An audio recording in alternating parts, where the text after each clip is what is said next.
Angeles County Department of Public Health. And thank you for joining me for this virtual town hall on the reopening of Los Angeles County.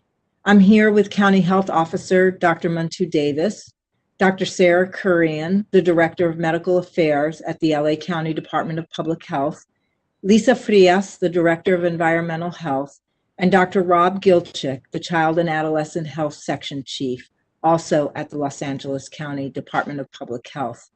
We're going to be answering questions tonight about COVID-19, the vaccine, and the upcoming reopening of LA County next Tuesday, June 15th.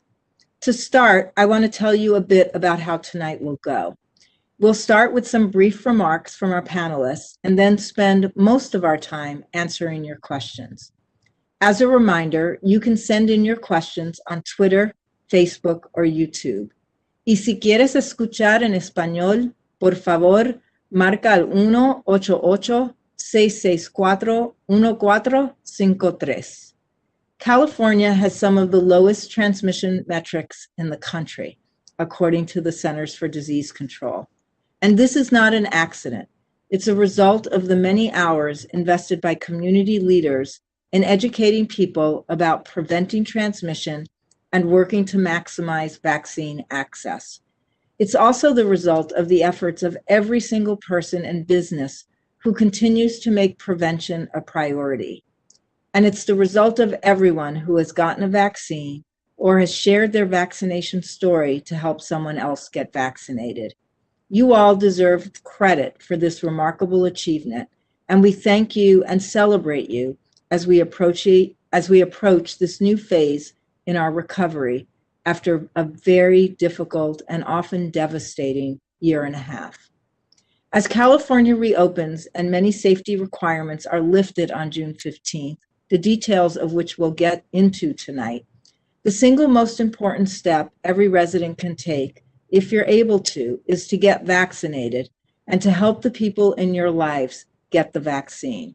For tonight's town hall, we've received hundreds of questions, and while we won't be able to get to all of them, we'll do our very best to answer as many as possible. And as a reminder, you can still send your questions in the chat on YouTube or Facebook, or send your questions on Twitter. In a few moments, Dr. Davis will discuss the reopening masking requirements and best practices for those not yet vaccinated. Lisa Frias will talk about the new Cal-OSHA requirements for the workplace and for businesses, and how to contact the Department of Public Health for technical assistance or to report violations. Dr. Gilchick will discuss what will be happening at schools, daycare, and camps this summer, and what may be in store for the fall. And Dr. Kurian will talk about the role vaccinations will play as we move forward. We hope that by sharing important information and answering your questions, we continue our work together to end this pandemic. Thank you again for joining us tonight. And now I will turn it over to Dr. Davis, the LA County Public Health Officer.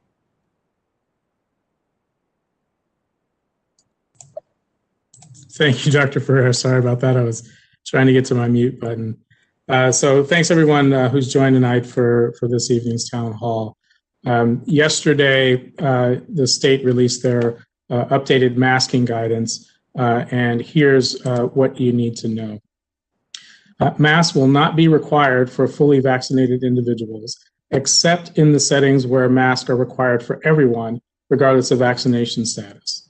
And that includes on public transit, and examples of that are airplanes, ships, ferries, trains, subways, buses, and ride shares, and in transportation hubs that include airports, bus terminals, marinas, train stations, seaports, and other ports, including subway stations and other areas that provide transportation. They'll also still be required indoors in K through 12 schools, childcare, and other use settings, although this may change as updated K through 12 school guidance is forthcoming, pending updates for K through 12 operational guidance from the Center for Disease Control at the federal level.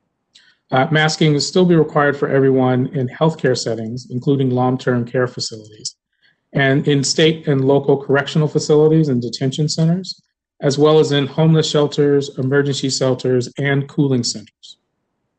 Masks will be required for unvaccinated individuals in indoor public settings and businesses.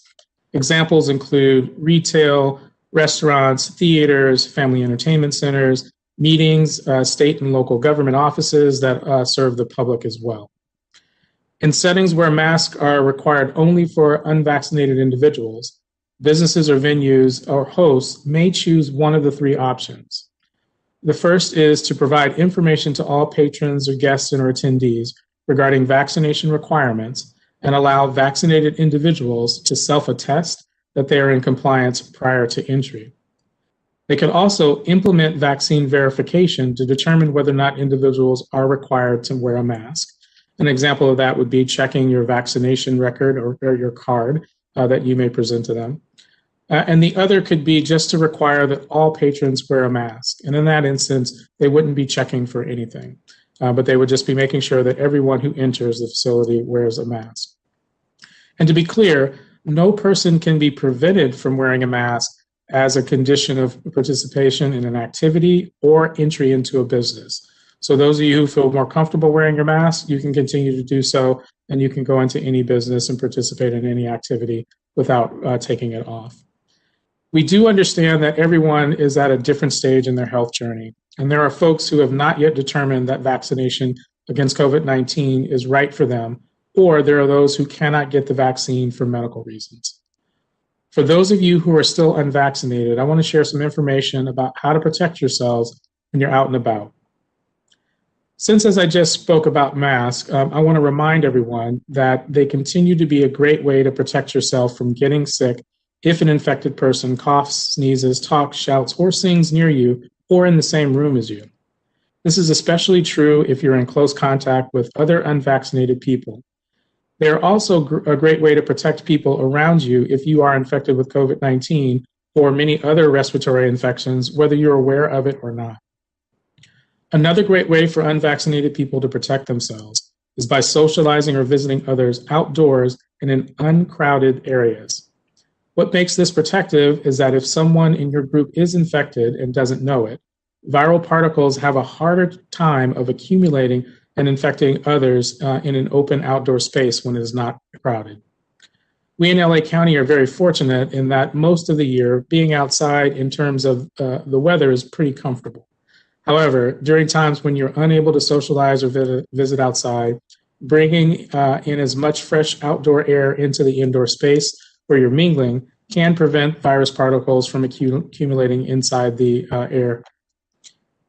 If you keep visits indoors short and with few people, that's also very helpful and protective. The more people who are inside and the longer they stay, the more virus particles can accumulate. So limiting the number of visitors in your home and keeping visits short can also help reduce your risk. Keeping a distance from other people who aren't vaccinated, whether they are symptomatic, have symptoms or not, and cleaning your hands frequently remain additional important ways for unvaccinated people to keep healthy. Every action counts, and I want to emphasize to unvaccinated folks that you'll get the most protection if you consistently use all of these strategies together at the same time. But you will still get some protection if you can only do some of them. Now, Lisa Frias from our Public Health Environmental Health Division will give you more details on the requirements for workplaces.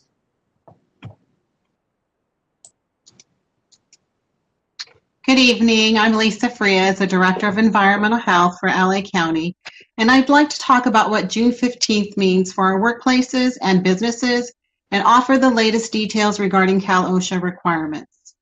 As California reopens and many of the county protocols get retired, protecting LA County workers will continue to be a top priority for public health.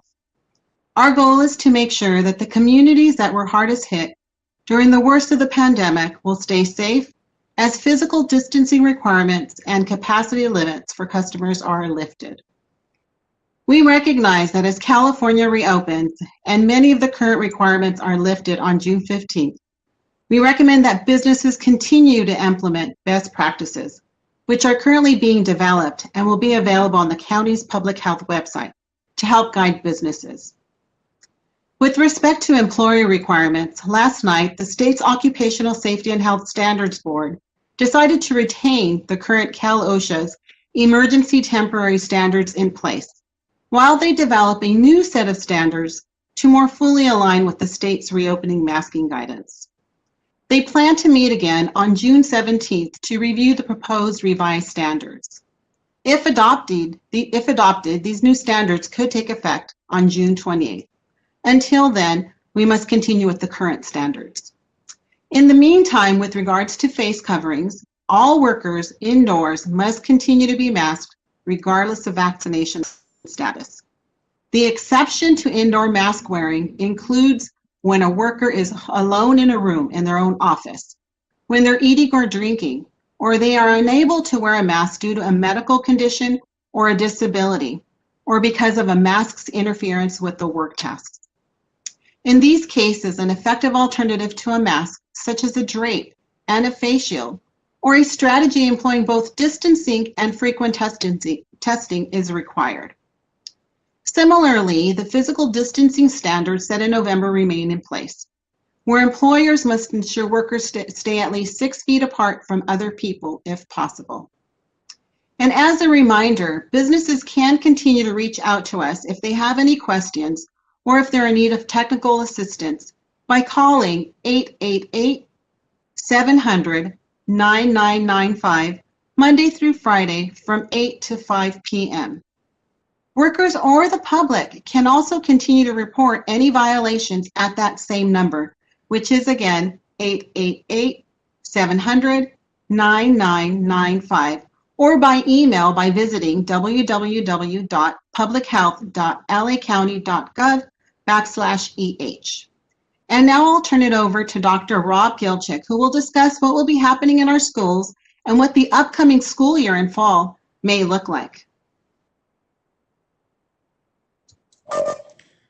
Thank you. Thank you, Lisa. It really is great to be with everyone tonight. Thanks for taking this time to join us.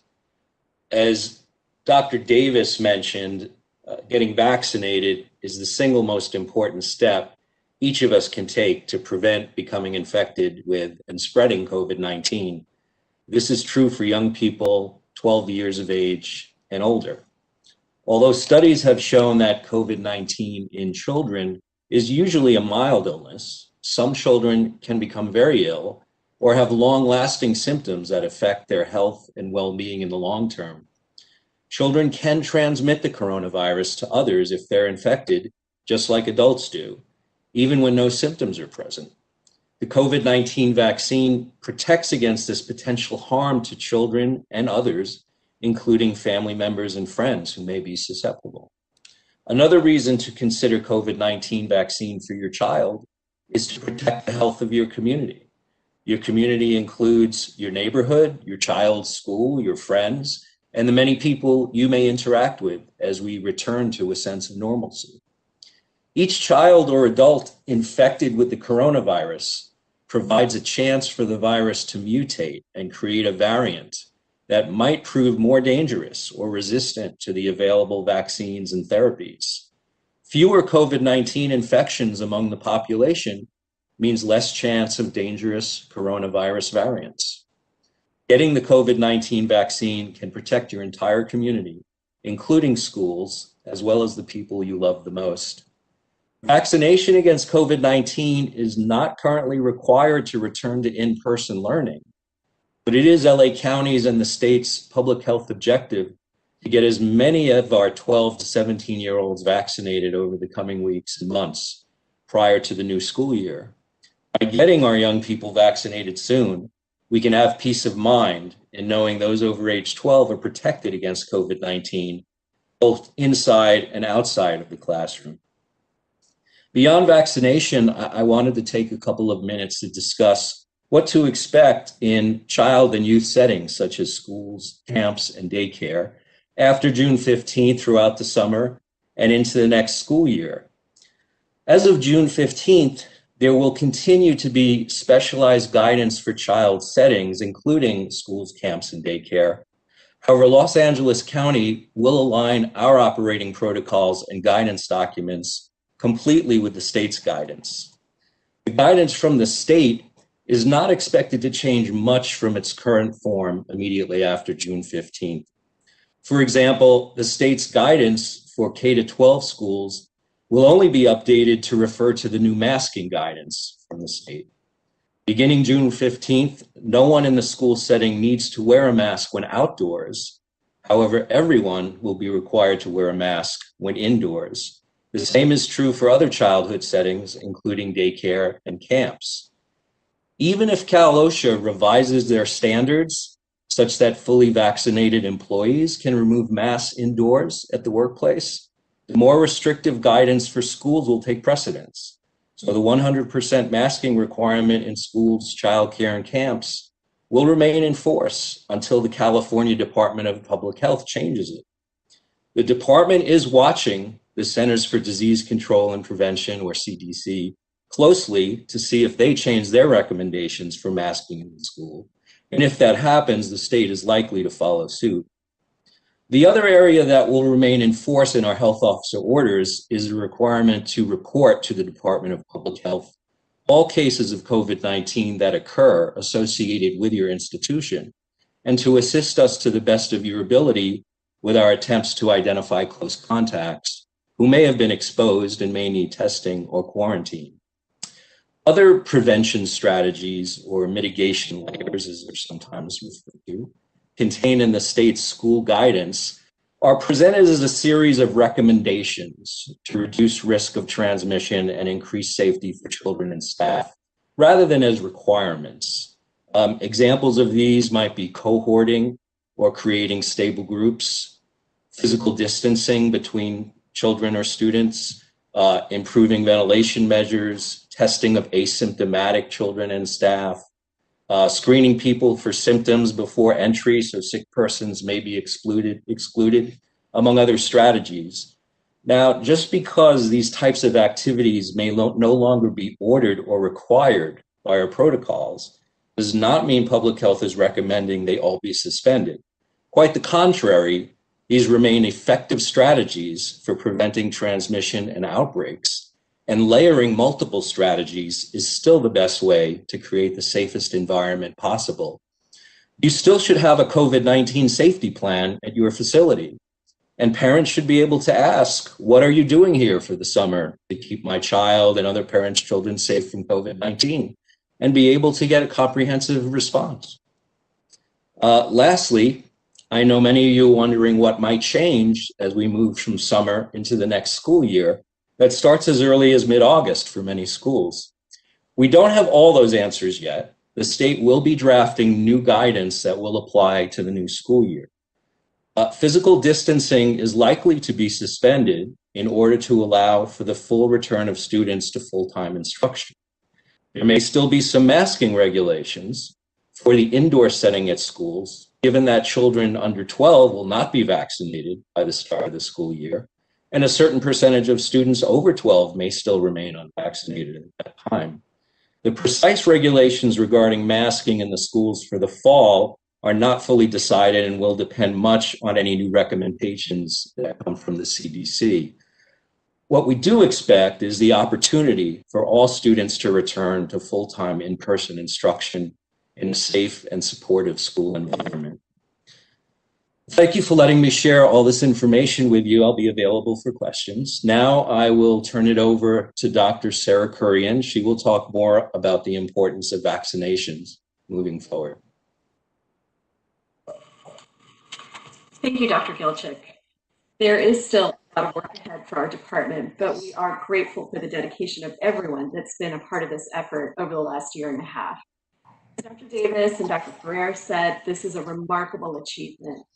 And as we look toward the June 15th opening and the lifting of requirements, it is important to remain vigilant in our vaccine effort, as getting vaccinated has been and will remain critical to the reopening. As Dr. mentioned, the LA County COVID-19 case and test positivity rates remain among the lowest in the country, lower than other densely populated areas like New York City, Chicago, and Dallas. And we are at because of our consistency in mask wearing, social distancing, but mostly our large-scale approach to COVID-19 vaccines.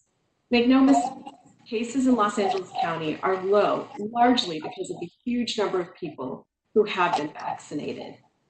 We are quickly approaching 10 million doses of the COVID-19 vaccines administered in LA County. And while this number is impressive, and we appreciate everyone who has taken the time to make an appointment for yourself and others, 65% of LA County residents 16 and older being fully vaccinated is still too low to achieve the community immunity that we need to protect everyone in LA County. This means that all persons who are 12 and older who are eligible for a COVID-19 vaccine should go and get it as soon as they can. At the same time, the Public Health Department is carefully examining our vaccine data by community to ensure that we are reaching those who are most vulnerable, along with those who may not have access or may need assistance to get the COVID-19 vaccine. One of our primary strategies for improving access to vaccines is deploying additional mobile vaccination teams that take vaccines into neighborhoods to reach people who may have limited ability or time to get to one of the established vaccination sites. Our mobile vaccine teams are working with employers and community organizations to provide vaccines at convenient locations where residents and workers tend to gather. We have set up these mobile sites at dozens of work sites, markets, schools, churches, senior centers, and other gathering places all over the county. This week, we have 237 mobile vaccination sites, our highest number in a one-week period so far. We continue to close the gap on the inequities reflected in our data. The inequities are a result of complicated issues, including the distribution of resources and opportunities needed for optimal health. And while we continue essential efforts to ensure good access to both vaccines and information about vaccine safety, we do need everyone's help. Each of us who are vaccinated can approach our unvaccinated friends, family, and neighbors with curiosity and humility about their vaccine decision-making process. We can share our own stories, share what it was that helped us make our decision, and keep the conversation going. And we can offer our company an encouragement to get those in our community to any of the hundreds of vaccination sites across the county when people are ready to get their vaccines. Thank you. And now I'll turn it back over to Dr. Ferrer. Thank you so much to all of our panelists. I think this gave us a really perfect sort of launching pad for getting straight to the hundreds of questions that have come in. So I do want to thank everybody who's listening to tonight's panel for all of the very thoughtful questions that you sent in. And obviously, we're going to do our best to get to as many of them as possible. I'm going to start, Dr. Davis, with a question for you, which is, does social distancing at all of our businesses and retail establishments, including capacity limitations, end at 12 a.m. next Tuesday? It's really 12:01, I'm sure, is what's meant by that. But yes, Dr. Davis. Yes, and I'm sure people picked up the 12:01 because that's what we've been putting in our orders. So yes, there will be another order in place, and it will not include all of the business sectors that it has in the past. So on June 15th, all the business sectors that have been covered by the state's blueprint for a safer economy will not have the requirements to limit capacity, nor for ensuring physical distancing among customers. However, businesses may choose to limit the number of people entering their premises, and they are able to do that if they want to. But understand that the requirements for physical distancing will be different for employees because they are subject to the Cal OSHA state regulations to prevent COVID-19 in the workplace. Yeah, thank you so much. Lisa, sort of in the similar vein of what's going to happen on the 15th, there's a question here: will we need a mask in a gym after June 15th? So after June 15th, you will still require a mask if you're indoors and unvaccinated. So they'll continue to be required to wear a face covering. And so, yes, after June 15th, indoors, if you're inside a gym, you will still be required to wear a mask if you're not vaccinated. Thank you very much. Dr. Kurian, again, after June 15th, will it still be wise for anyone, any age, who's vaccinated to still wear a mask in places like grocery stores and indoor retail, since there may be many unvaccinated people there as well? It's a great question, and I'll just start by saying, one of the great things about being vaccinated is that you do get an opportunity to have to wear your mask in every single place that you have to go to. And just as a reminder, and this was already brought up, I think, by my colleagues on the panel, vaccinated individuals are still going to be required to wear masks in certain settings, like, in public transportation and transportation hubs, healthcare settings, schools, daycares, in emergency shelters, et cetera. So that requirement is still in place. And regardless, if you want to wear a mask, you can't be prevented from wearing a mask. So if you go into a setting, especially one maybe where you might be in contact with children who aren't yet vaccinated, or with individuals who couldn't be vaccinated for one reason or the other, it might be still something that you would want to do. I think it's probably also important to note that for people who have an immune system that's suppressed, you really should be talking with your physician or your clinical team to figure out what are the best protections you need to take, even if you're fully vaccinated. That's one group of people for which there's, increasingly some data that suggests that the vaccine is not quite as powerful level of protection for them as it is for everyone else. So please, if you're in that category, before you decide to completely forego that face covering, talk to your clinical team to find out what their recommendations are for you, even when you're fully vaccinated. I want to go ahead now and turn to Dr. Gilchick again with the theme of, what's happening on June 15th. We have a great question. Please give day camps and youth sports a sneak preview of what to expect June 15th. Well, thank you. That is a great question. I did speak at some length about day camps, which really will be following very similar guidance to schools and to other daycare situations. I think the preview or sneak peek is our kids are going to have a great summer, much better than last summer, that's for sure. But I didn't speak about youth sports, so I'll say a couple of words about that. Again, I think the theme is that many of the current requirements at the state guidance for youth and sports and adult recreational sports, which we will be aligning with, will become more recommendation than requirement. One expected consistent or persistent requirement, again, may be related to masking, whereas indoors, participants who are not actively playing or exerting themselves, on the sidelines, on the bench, staff who are assisting, would all need to be remain masked during the activity indoors. Youth or adults who are actually playing and exerting themselves do have the option to remove the mask while they're playing. The other question we've gotten repeatedly in different venues is about testing requirements for athletes. Again, testing will remain a recommended strategy, but it will not be required for any sport moving forward. Thanks. Yeah, thank you so much, Dr. Gilchick. And just to reiterate, masking will not be required outdoors for children. So, I know there's just been so much confusion about that, and also a desire for many who are engaging in active physical activity outside to be able to take those face coverings off. So please note, children can take those face coverings off when they're outdoors.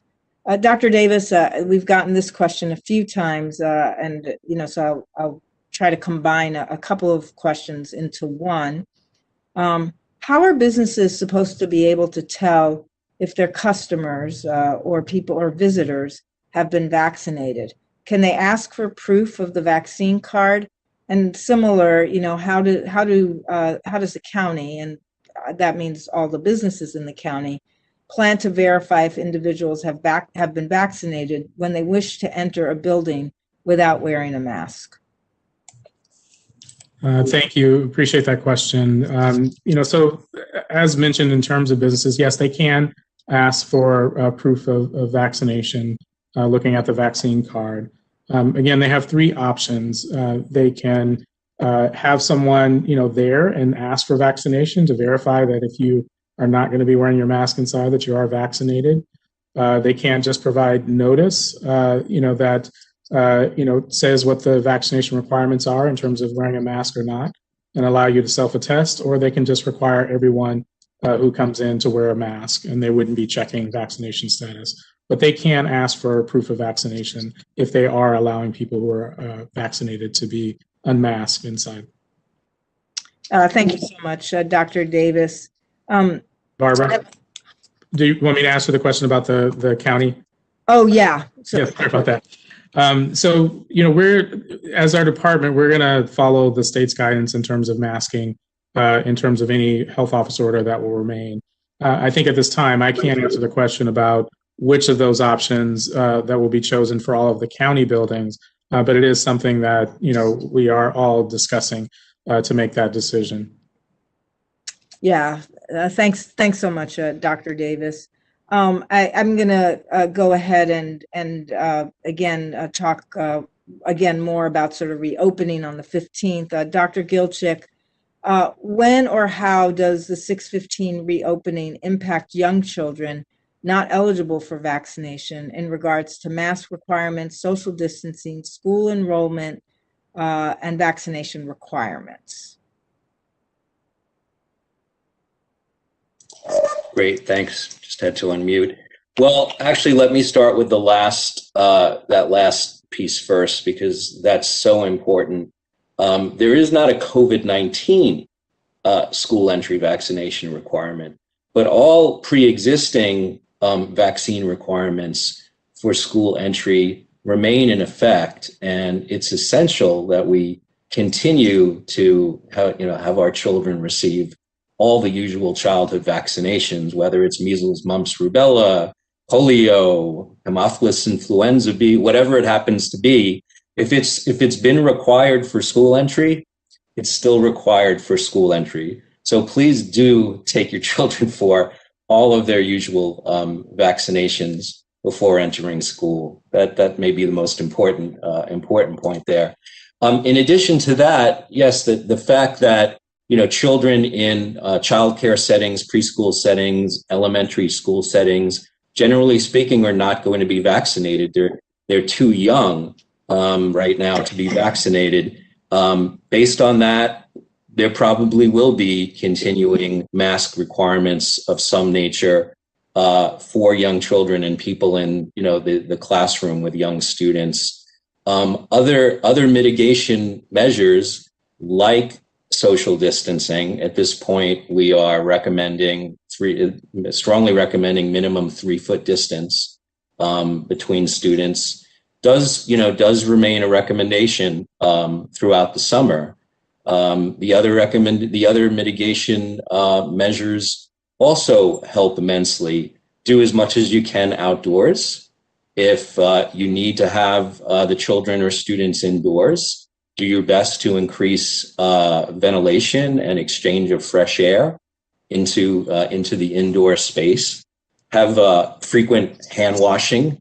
Actually, you might want to have scheduled, hand washing times, especially for the younger children, so it can be modeled and make sure they're washing well.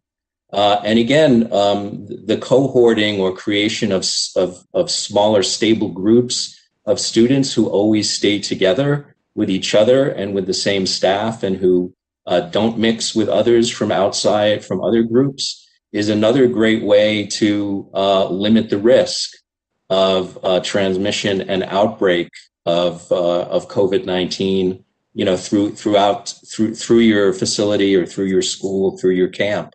So these are all things that may remain as recommendations and not requirements, but are still excellent strategies to employ, especially when you have a population like the young children who will be, almost wholly unvaccinated throughout the summer. Thanks so much, Dr. Gilchick.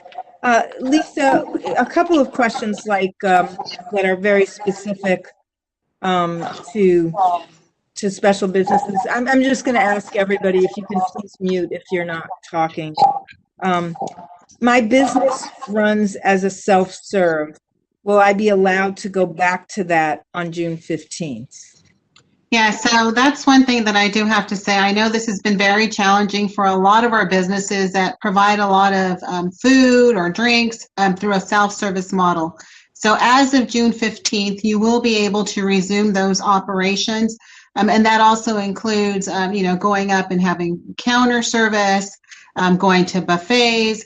I will want to make sure that we still continue to implement, infection control processes such as cleaning and sanitizing regularly, your frequently touched surfaces, making sure that we still continue to practice good hand hygiene, making sure that we still have sanitizer available. But yes, you will be able to resume self-service operations.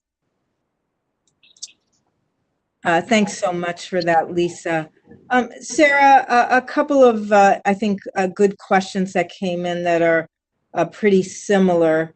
It says, and I think will be helpful for the conversation as we continue tonight, what risks, if any, do unvaccinated people pose to vaccinated people?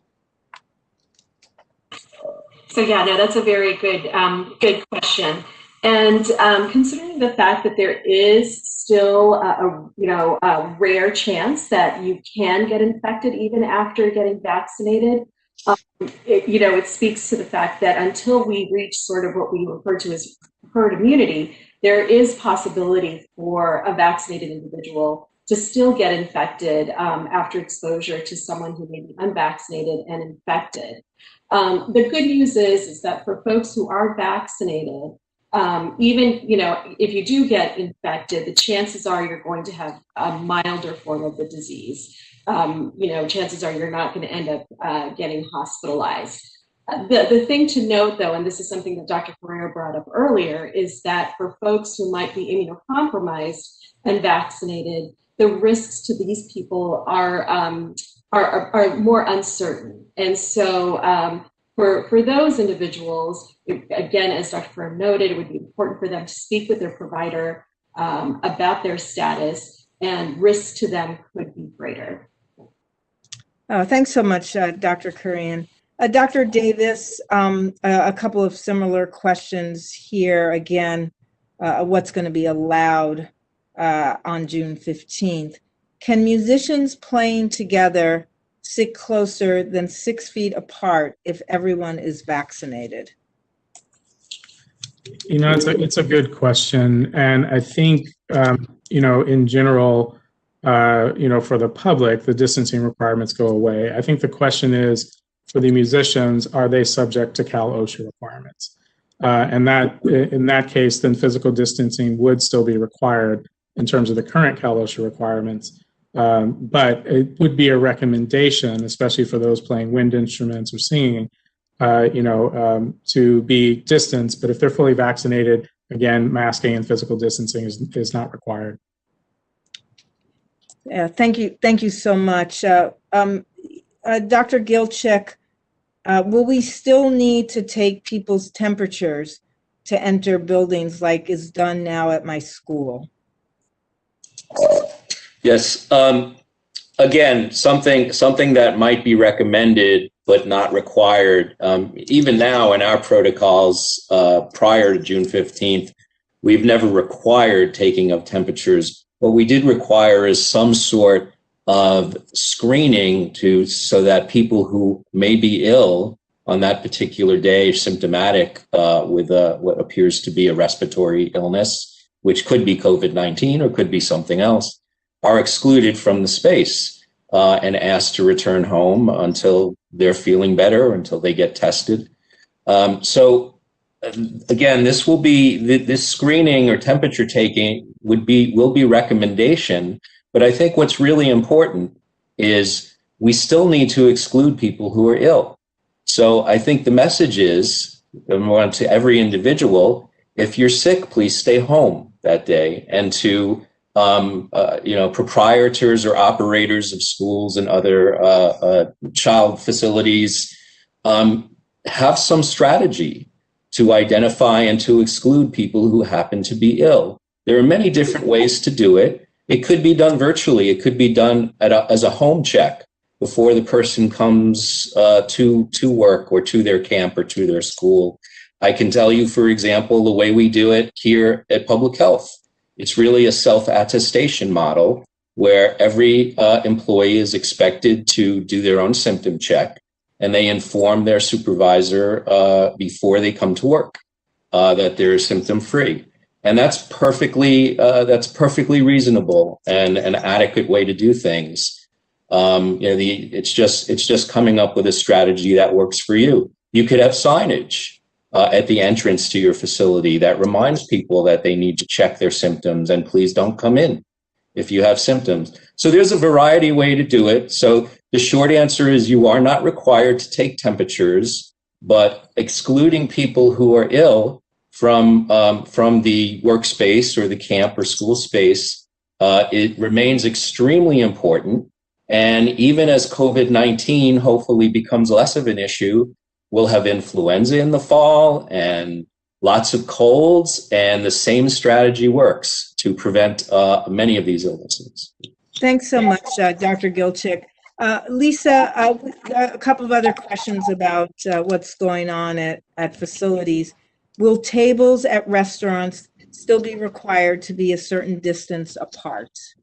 No, so that's another one that I do have to say, for all of our restaurant businesses, we know that this has been challenging, but we are here now, and we can say that you will no longer have to separate tables or even, have capacity limits to be able to operate your restaurant. So good news, we need to continue, to, of course, make sure that we implement best practices, but your tables can go back to serving multiple families and inviting everybody back. Thank you. I know that lots of people were happy to hear that. Dr. Kurian, when do you anticipate vaccine safety research and our FDA approval for children under 5 years old would be available for the vaccines? Sure, yeah. So the research studies are already underway to study, the effectiveness and safety of the vaccines in younger pediatric populations. So we're really hoping that they will have enough data to submit an application for authorization for younger age groups. We're hoping sometime in the fall. I will note that, currently only Pfizer is the only vaccine that we can currently use for children 12 and over. But Moderna is getting ready to submit their application. So hopefully pretty soon we'll have a second vaccine available for that age group. Oh, thank you so much. That's very hopeful. Dr. Davis, this is a question from a pastor in West LA that has conducted services online for approximately 65 weeks. I know that many of my colleagues are eager to have very clear guidelines for in-person worship services for the faith community. Will public singing be permitted or continue to not be recommended? It's a great question, and thank you for altering your practice and still providing service to the community online for that period of time. We know that it's been tough and required a lot of many of you and your colleagues. In terms of singing, again, the sector-specific guidance goes away. We've had no indication from the state that they intend to do anything specific related to singing, chanting, etc. So at this point, things can go back to normal in that regard. Again, singing can be a risk, but masking for those who are indoors and unvaccinated is something that still falls under the state guidance in that. And there are probably still, unless you know everybody is vaccinated, probably still a good practice if those things are going to happen because they're at higher risk for those who are unvaccinated to wear face coverings, just because it'll be riskier indoors with that type of activity should someone unknowingly be infected. Oh, thanks so much. Let's see, so many questions here. Lisa, if employees of restaurants want to continue wearing PPE because they don't feel safe yet, vaccinated or not, do employers need to continue to provide that PPE? So currently, Cal OSHA still has their emergency temporary standards in place, and they do require that employers provide the appropriate PPE, which includes face coverings. So we'll have to wait and see what the future holds as far as the standards that do get adopted by Cal OSHA. But as of today, yes, they are required to provide employees with the proper PPE, including face coverings. Oh, thank you. And again, we're sorry for the uncertainty in where we may be, by at the end of June with workplace requirements, but we'll all just pay attention to what comes out of the Cal OSHA board meeting, standards board meeting on the 17th. That'll give us a good indication about where businesses are going to land in terms of requirements related to prevention of COVID-19. I want to just go ahead, Dr. Gilchick, what changes will happen to colleges and universities after June 15th? Specifically interested in knowing what changes you anticipate for the fall semester. Yes, for the fall semester, things will look much closer to sort of normal or pre-COVID than they do now. There won't be any capacity limits in terms of classroom occupancy. There probably will be no physical distancing requirements of any kind. Again, masking requirements outdoors, there are none. Indoors, hard to say for sure at this moment, particularly for people who may be, who may remain unvaccinated. I think for student residents, again, it will be more recommendations than requirements, but highly recommended that everyone living in congregate living be vaccinated. It may not be a requirement, but if students who may be living on campus in a congregate residence hall who are not vaccinated, the recommendation is that they be given single rooms, preferred. I do know in terms of guidance that the state is retiring their industry guidance on June 15th for institutes of higher education. They are referring colleges and universities both to Cal OSHA guidance moving forward and to the CDC recommendations for institutes of higher education, which actually were just posted about a week ago. So those are good references to refer to for more detailed guidance.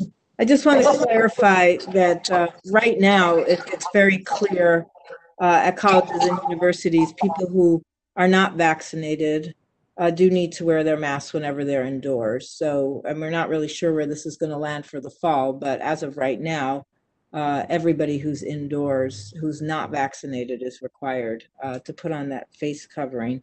I also want to, sort of be clear, as Dr. Gilchick has been, we are fully aligning with the state on this. So we're not going to have an additional set of requirements for colleges and universities. We will issue some best practice guidance, but folks should, as Dr. Gilchick mentioned, go ahead, take a look at what CDC just posted. The state is likely to really closely mirror that, and as he noted, not issue separate sector protocols for institutes of higher education at this point in time. We'll go ahead, Dr. Davis. I'm just going to go back again. I think this question has come up like 5 times, so I think it's of a lot of interest. Are vaccines going to become mandatory in any situations? If so, in what situations? At least at this point, we're not aware of the vaccines becoming mandatory as they're currently under emergency use authorization. I think we have heard from some industries, like in some of the colleges, that they want to require it once the vaccine becomes licensed by the FDA. But at this point, we haven't had any specific indications around any broad or sweeping requirements in terms of the vaccines. Yeah, I would qualify that and just say government hasn't issued any mandates for people to get vaccinated, but private businesses have. So if you're working for an employer and the employer is requiring vaccinations, that actually is something the employer is allowed to do. And you would need to talk with your employer if that's a situation you find yourself in. It's just not been mandated. You know, we're not mandating it. The state's not mandating it. The federal government isn't mandating. But we do know that there are some private businesses that have already required that their employees, in fact, all get vaccinated, with most of them, of course, allowing for medical and religious exemptions. But if that's a situation you find yourself in, please go talk with your employer about that. I'm going to go ahead and Dr. Kurian, just a couple of sort of interesting questions here again on staying on vaccinations and what might be protections that people who are not yet vaccinated ought to take. This is a question: if the virus is never going to go away, and everyone isn't going to get vaccinated, what should I be doing to protect myself as a person who is vaccinated? Yeah, that's a great question. Something we have alluded to already is, one of the great things by people going out and getting vaccinated, the more people in our community that get vaccinated, it helps protect everyone. It creates that sort of what we call herd immunity or community immunity, and protects those who can't get vaccinated. But if we find ourselves in a situation where over time we don't get to sort of that level and folks don't get vaccinated, what happens is that there is still chances for vaccinated people to potentially get infected, because although the vaccines have been really, extremely effective in preventing infection and transmission, it is still a possibility. It's not, 100%. So people can still get infected. What you can do, is pretty much what we would recommend for any infectious disease is, of course, hand washing and, taking those type of precautions to really just kind of make sure that you stay healthy in general. But vaccination, the fact that you got vaccinated is definitely a huge protective measure, and something that we really are hoping that we can encourage everyone to sort of really move towards. And that's one of the things that the vaccine, that our team right now is really trying to do, is trying to get the message out there, address concerns that people who are in that remaining group of people who haven't gotten vaccinated, trying to understand sort of what some of the barriers that might still exist for them might be, addressing myths and other misinformation that might be out there that might be preventing them from getting vaccinated. But really, our hope is that we do get to a point where we do have more people getting vaccinated to help protect everyone, even those who have already gotten vaccinated. Oh, thanks so much. Lisa, am I going to be able to, this is a question, am I going to be able to reopen my restaurant nightclub after June 15th? Yes, you will be able to open up your restaurant nightclub. I know that's something that, again, has, been closed this entire 15, 17 months. And so you will be able to welcome back and provide entertainment. Once again, we still, will encourage you to have best practices in place to make sure that you can continue to, of course, protect your customers. And we'll have to wait and see, what the Cal OSHA standards look like for your employees. But as of June 15th, you will be able to reopen and invite customers back in. Oh, thank you. Dr. Gilchick, a person sort of sent us this note. My question is about the very real risk of myocarditis and pericarditis in children 18 and under who have received the vaccine. Should children still get vaccinated even with these possible risks? Yeah, thank you for that question.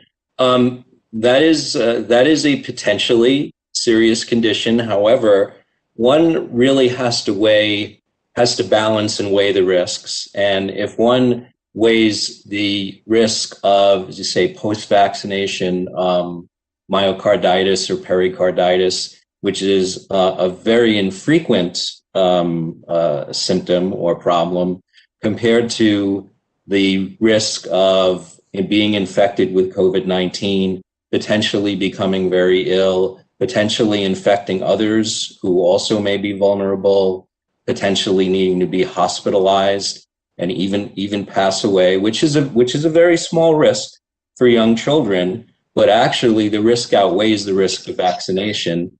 And last but not least, long-term complications that can happen after COVID-19 with lasting symptoms that can affect a number of different organ systems. And of course, the multi-system inflammatory syndrome that can happen after infection with COVID-19. Again, a fairly rare event, but more frequent and higher risk than complications from the vaccine. So if you weigh the risks, the best advice based on that evidence, based on that data, is yes, please get your children vaccinated. They and the community will all be safer for it. Thank you so much, Dr. Gilchick. Dr. Davis, a question about the skilled nursing facilities. Are there going to be new protocols for the skilled nursing facilities? And will the skilled nursing facility have the liberty to set their own precautionary measures for the sake of their residents? So in terms of this, the protocols, if you're speaking about, guidance or requirements from us, our requirements have typically followed the state's all facility letters related to skilled nursing facilities or long-term care facilities. And those really set the requirements for skilled nursing facilities. I will note that there were two updates, one which was posted on June 2nd, that was related to visitation guidance, and it included some recommendations about mask wearing, noting that fully vaccinated visitors and fully vaccinated residents may remove their mask and touch. Visitors still need to wear a mask in the common areas, but if you're visiting your family member in their room, and there's no others in there, and both are fully vaccinated, that can happen. Unvaccinated visitors or residents can visit indoors, but need to maintain physical distancing and mask wearing. And then fully vaccinated residents may dine together without physical distancing or mask. And if the vaccination status is unknown or a person is not fully vaccinated in an activity, then all residents need to wear a mask. In terms of can they set their precautionary measures for the sake of their patients, I think it depends, one, on what's required, and two, what they are seeing based on their facility. So there are certain infection control requirements that they must follow. And those, again, are usually set by the state in that regard. And then there are other all facility letters that were released related to testing, but I'm assuming that in terms of that question was really related to people in general and visitors, but there are all facility letters that have been updated to account for people who have been fully vaccinated. Oh, thanks so much. Lisa, this is a fairly technical question, but I think as we're doing all the reopenings, it's a really important question. Is the LA Department of Public Health recommending businesses retrofit existing HVAC systems or acquire portable air filtration, air scrubbing units to achieve a healthy air exchange? So that is a really good question. And I think right now, with respect to our existing buildings, where you're not going to be able to, whether it's, due to cost, we definitely would still recommend that you do have air purifying systems installed, even portable ones in the facility. There will be requirements that Cal OSHA will continue to require that employees be protected, and ventilation is one of those protections. So this is something that I don't anticipate going away, even with new standards. It is part of a COVID-19 workforce prevention plan. So ventilation is something that, while in the past we hadn't looked at closely, I think now as we continue to, whether we do upgrades, whether we build new buildings, we're going to have to now consider what the ventilation impact is. So definitely continue to have, doors open, bring in as much outdoor air in.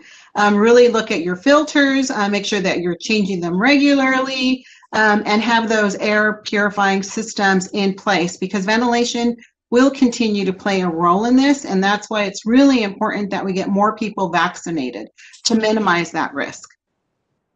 Yeah, thank you so much. And just sort of moving along on, getting people vaccinated, we have a great question, Dr. Curry, maybe you could answer.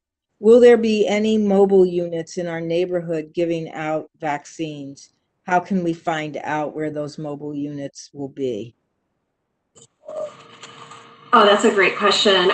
Yes, we continue to deploy our mobile units and make them available to folks who want to have an on-site vaccination opportunity. So if you go to our website, vaccinatelacounty.com, we do have a couple of maps that are on that website that show where our mobile vaccine clinics are. And there's also information there on, for example, if you're a business and you'd like to have a vaccine clinic at your place of business, there's a form you can fill out to request a mobile vaccine clinic to come out to vaccinate on site.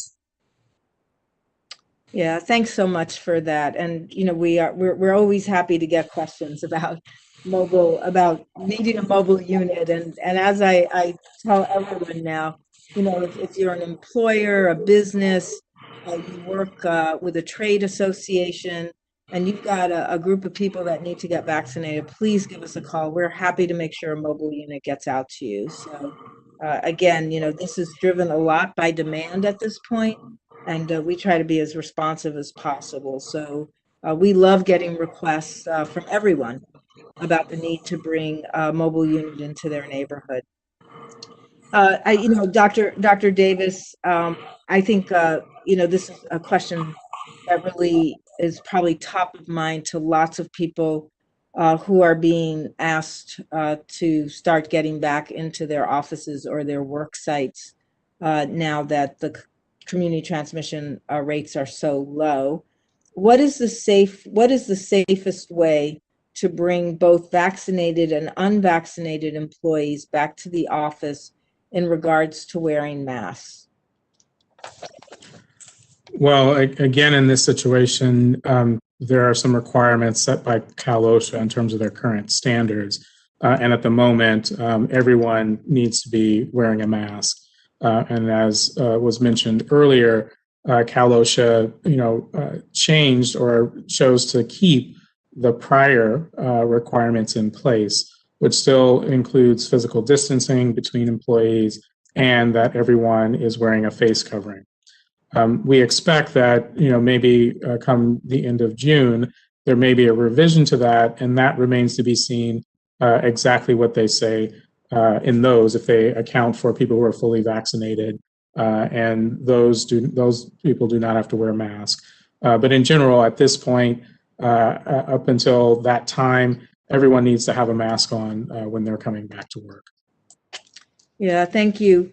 Dr. Gilchick, this is a question from a person who runs a summer program for kids ages 8 to 16. On a normal year, we like to go on field trips.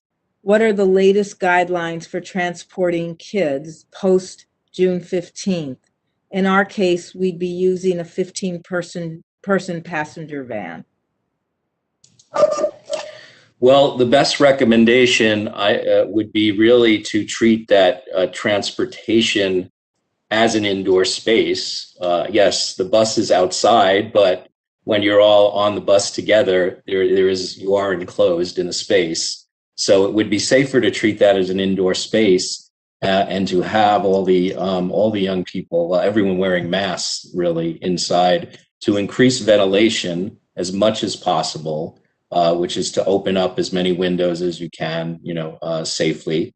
That will really increase the air exchange quite a bit and make it more like an outdoor environment. So that's very important. The last thing, which is a recommendation, it won't be a requirement, certainly after June 15th, regards distancing among youth. And if you're able to alternate seats so that there's a little bit more space between passengers, that also will increase safety and lower risk. However, that will be a recommendation. You do have the option of occupying every seat. Just have the knowledge that that might increase risk a bit more. It depends on the needs of your program, the transportation resources available. But the best, again, speaking of best practices, the best practice would be to maintain some distance between passengers, since many of the youth, the children, are not going to be vaccinated, and use alternate seating. Thank you, Dr. Gilchick, for that great response. Lisa, will restaurants and bars be allowed to ask patrons for proof of COVID-19 vaccination? And will they be allowed to deny service to people who are not vaccinated and don't have proof of a recent COVID-19 test? So, that is going to be up to a restaurant on how they want to address their customers. So if they have a policy that they implement that only those coming into the restaurants, they have to be fully vaccinated, then they can ask for proof that they're vaccinated. So that is, a decision that a restaurant can make. Similarly, if they want to have a policy that requires that anybody coming into the restaurant, whether they're eating outdoors or indoors, continue to wear a face covering, they can also implement that policy. So it would be a policy for the restaurants. Where there may not be a regulatory requirement, that is still something that businesses have the option to do, whether it's a restaurant, a grocery store, or any other type of business.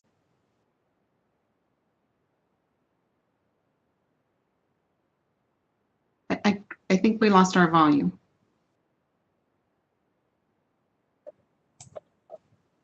You can hear me? Okay, great.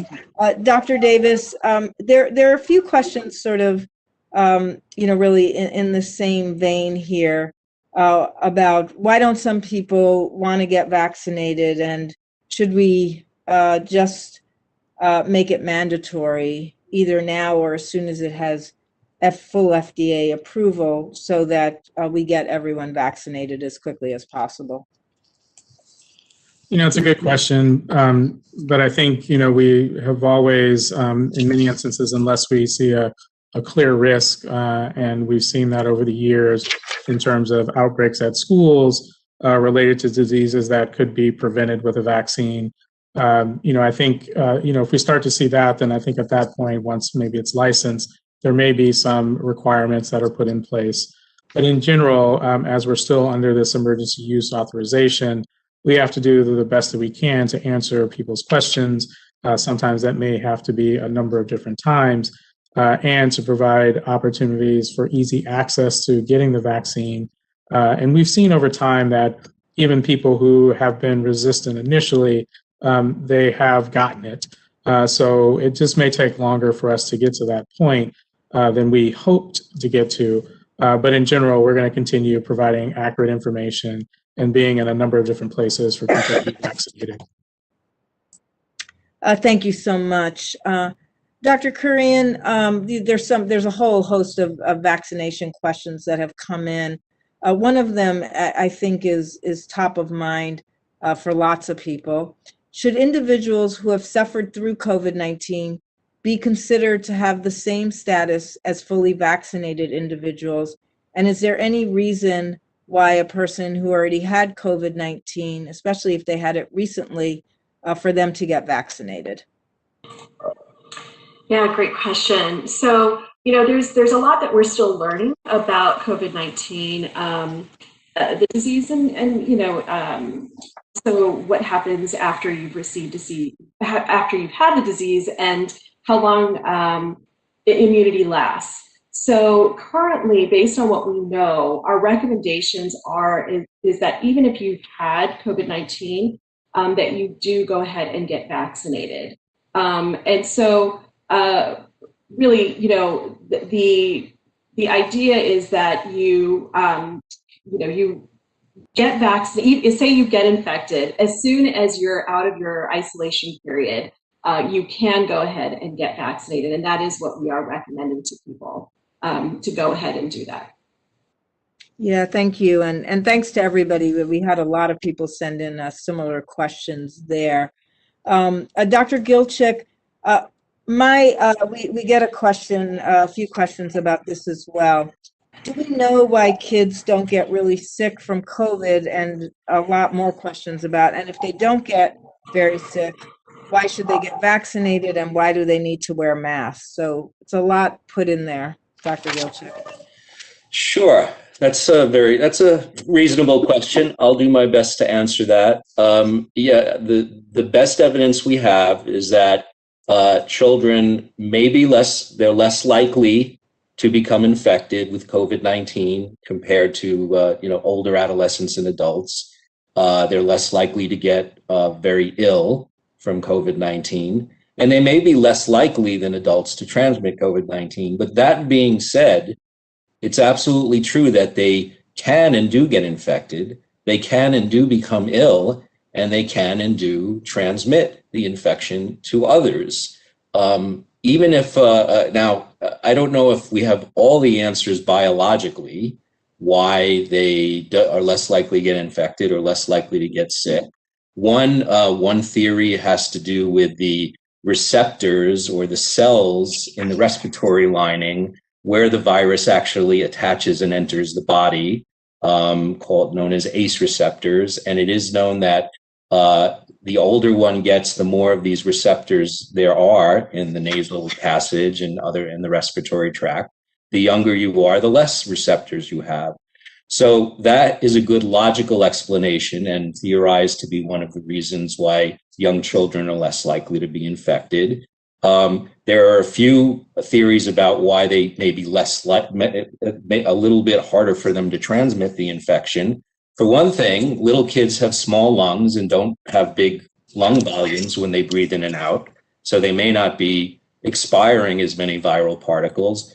Also, really young children are really short, so it's a little bit harder maybe for them to breathe or sneeze or cough into older children's and adults' faces. So these are some theories. They're logical theories. I don't know that they've been proven, but we do know statistically that children don't get infected as often and don't get as sick. That being said, we do have some tragic stories of children becoming really ill, of being hospitalized, a few even passing away. There is this post-viral syndrome that I mentioned before, the multi-system inflammatory syndrome, which can be devastating and fatal. Very rare, but if it happens, every child it happens to is an absolute tragedy. If the vaccine can prevent all of that and is far safer than having the infection itself, why not get the young person vaccinated? Last but not least, even if the child is not at much risk as the adult is, but if the child can still transmit the infection to older people who are much more susceptible and if unvaccinated, more likely to have a poor outcome, to become very ill, to be hospitalized and even die, vaccinating the child is then potentially protecting all of those more susceptible people. So there's a few reasons why it really does make sense, both for the benefit of the individual child and for the benefit of their family, their loved ones, and the surrounding community, why we really need to vaccinate everyone regardless of age. Oh, thank you so much, Dr. Gilchick, for that. Lisa, there is a question here that I think lots of people are also thinking about. There are some safety measures that got implemented during COVID-19 days, like cleaning and disinfecting, that we actually like. But are these going to go away now that there are no health officer orders requiring them? Yeah, so great question. While there's no health officer order requiring them, we do have the Cal OSHA standards that are still in place that to some extent will carry over to really help not only the employees, but also those customers that are going into these areas. So there's cleaning and disinfection requirements that will continue to be required. So if you have areas that are frequently touched, those will continue to, of course, require that you clean and disinfect them regularly.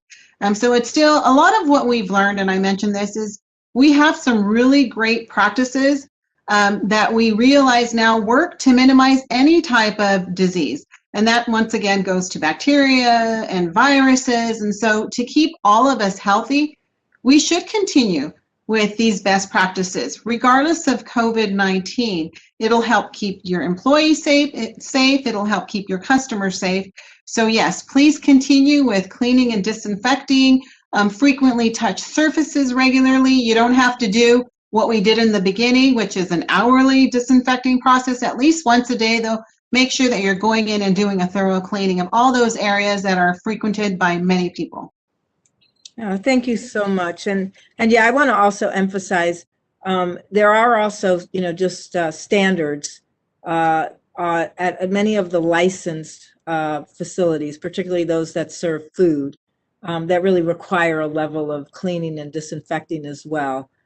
So places where food is being produced, manufacturing plants, also have, not necessarily related to COVID, but as Lisa was saying, there's other regulations that actually require sanitation and disinfecting. Oftentimes in the past, I think as either consumers or workers, we weren't paying a lot of attention to them. Now we are, and I think we can also sort of influence what happens at workplaces and places where customers are by asking that those kinds of services be easily available to protect all of us. Dr. Kurian, a question here that I think also is very important, and many people have asked this question as well in different ways. I got vaccinated with Johnson & Johnson, but I didn't have any side effects. Do I need to now go get the Pfizer vaccine just in case to make sure I'm actually protected? No, if you did get the J&J vaccine, it is a single dose vaccine. That's great that you didn't have any side effects. And most people, if they have side effects, they're oftentimes minor. Others may have, a little bit of soreness and redness, and with the 2-dose vaccine, some have complained of even more significant side effects after the second dose, but that's not everyone. So if you were one of the fortunate folks that didn't get side effects after your J, I guess just, have a little happy dance there, but you are considered vaccinated. There is no need for you to go out and get vaccinated again with either the Pfizer or Moderna. Yeah, thanks so much. And that is a question a lot of people ask. I didn't have any side effects. I think that means that I didn't mount any kind of response, and that's not accurate. Really, if you look across all of the vaccinations that are being given to people, probably almost close to half of people say they either had very mild side effects like a sore arm for an hour or two, or they've had nothing at all. So please don't worry. But I know that lots of people have asked us I don't think I actually am protected because I didn't have any side effects, and you are protected. So the evidence is really overwhelming about how much protection you have. Dr. Davis, I wonder, there are a couple of questions about herd immunity, community immunity. How close is the county to reaching community immunity? What is considered community immunity? And what can stop us from getting there? That's a great question. And, the level of percentage of people that would need to be vaccinated to get herd immunity varies by disease. In LA County, we've talked about reaching 80% based on, some estimates that some have made, but we've seen ranges of estimates anywhere from 70 to 90%. So for us, we've chosen 80% as a goal. However, community immunity is really about having enough people vaccinated in the area you are, that infection doesn't transmit easily because most people are protected. And we know that as we start to see the level of disease in community, the number of cases that we are seeing, and you've seen that with our rates going up in terms of vaccination, the numbers of cases have remained low, but they could be lower. So I still think that we need more people vaccinated in order to get to that community immunity. But the 80% goal is what we've chosen based on some estimates that some experts have put out there. But really, we're watching the cases, we're watching the hospitalizations and deaths, and tracking to see and be sure that the people who are getting infected aren't really the people who are vaccinated. Thanks so much for that, Dr. Davis. I might ask you to just continue, sort of on that vein a little bit, because the question comes up then, when will we be able to lift the mask mandate entirely, and is that related to getting to herd immunity? This is particularly, we've gotten a few questions from parents who wonder why at indoor schools, indoors at schools, children will have to keep their masks on. And, the question is it going to take, if we get to herd immunity, does the mask mandate disappear entirely?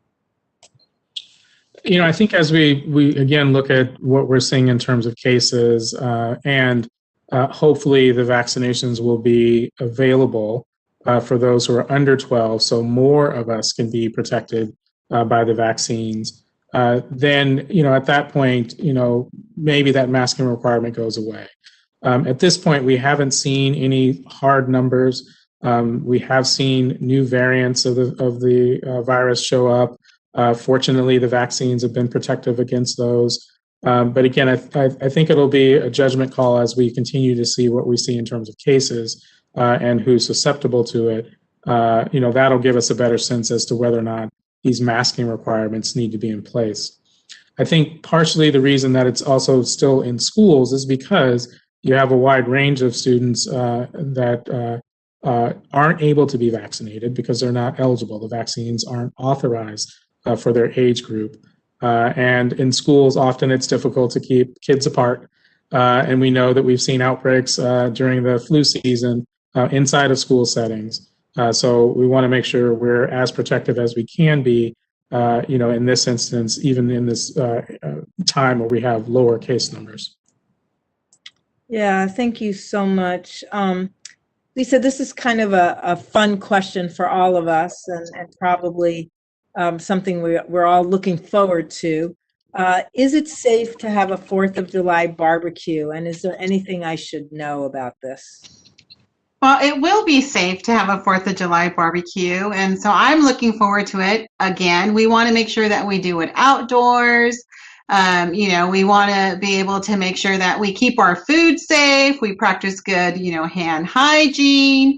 And we really take some time to reflect to some extent. This has been a very tough year for all of us. And I think what we've learned is that it's made most of us stronger. For others who have lost individuals, that's very heartbreaking.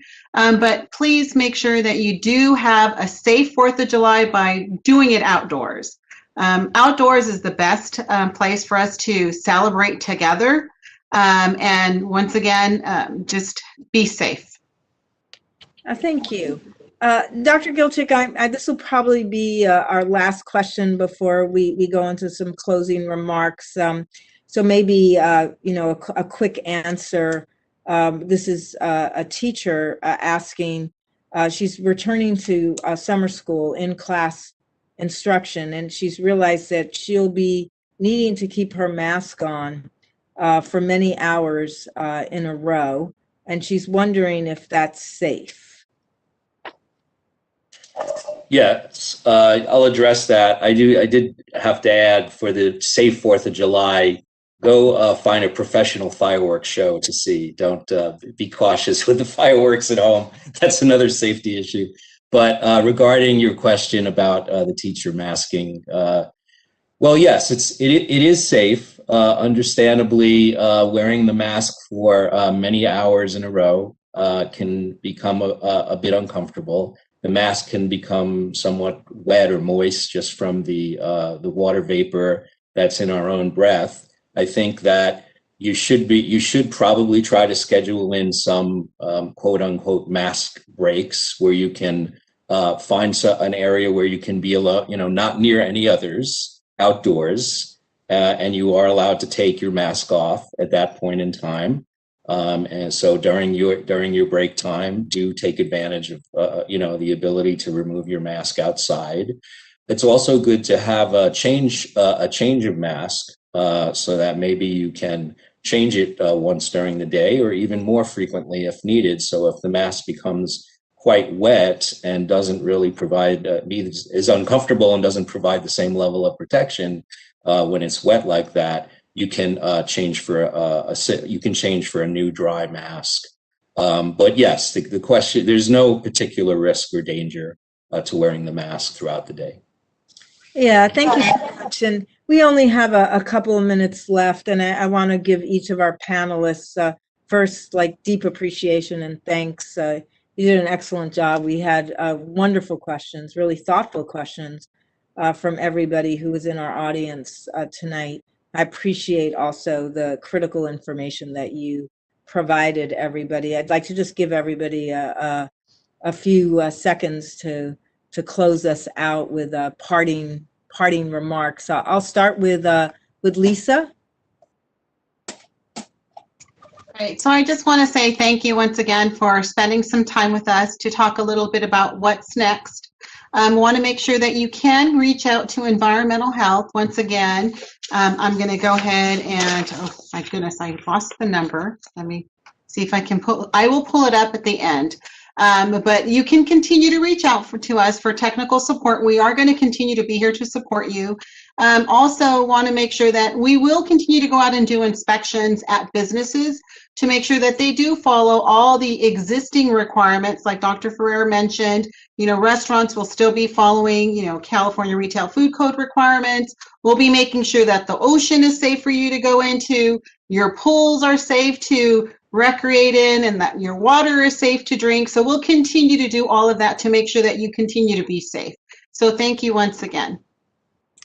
Thank you so much, Lisa. Dr. Kurian, any last thoughts? Sure. I think I just want to take a moment to really just appreciate everyone who's taken time out of their busy schedule to participate and send in questions and listen to what we've been saying tonight. I think the sheer fact that you guys have tuned in means that you're interested, you're curious, and you want to protect yourselves and you want to protect your loved ones. So, really encourage you to continue to ask questions, to seek information, and then take that knowledge and really, encourage folks who may not have gotten vaccinated yet to come in and get vaccinated. If you're still curious and thinking about it, definitely reach out to others, folks that you trust, get information, and come in when you're ready to get vaccinated.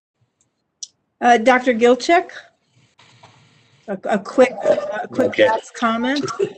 Yeah, as regarding again our children and youth in particular, when I think about where we were a year ago, at the onset of last summer, and how restrictive things were for our young people during the summer. I just think it's so exciting to be at this point where, you know, there's going to be so much more freedom, flexibility, and I think young people really can look at a season of rejuvenation, recuperation, rebirth almost, and hopefully have a great summer and a new school year. Thank you. And Dr. Davis? Once again, thanks everyone, and thanks to all my colleagues who were on here answering questions. Appreciated listening to all of you as well in terms of your responses.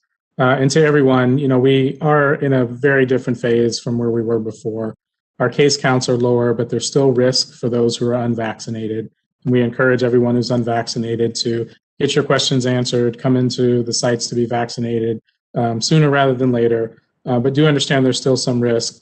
And we are in a transition. And if you go into a business and they require you to wear a face covering and they're not going to check to see if you're vaccinated or not, please go ahead and do that. It's really based on their concerns for their workers and others there. And we ask that you respect that, moving forward. Again, we are in this transition phase. But thank you for all your questions. Yeah, so thank you, everyone. Buenas noches a todos. I, too, want to echo my deep appreciation to the panelists and also to everybody who joined us tonight. And I want to thank everybody, not just for joining us, but for everything you've been doing to keep yourself safe, your family and your friends, your community, your workplaces safe. We're in this together. We're getting out of this together. Our job right now is just to continue to take care of each other. So as we move forward in this summer, where we're going to have a lot more opportunities to be together, please make sure that we're always mindful of our obligation to each other as we move through our recovery journey. So thank you very much.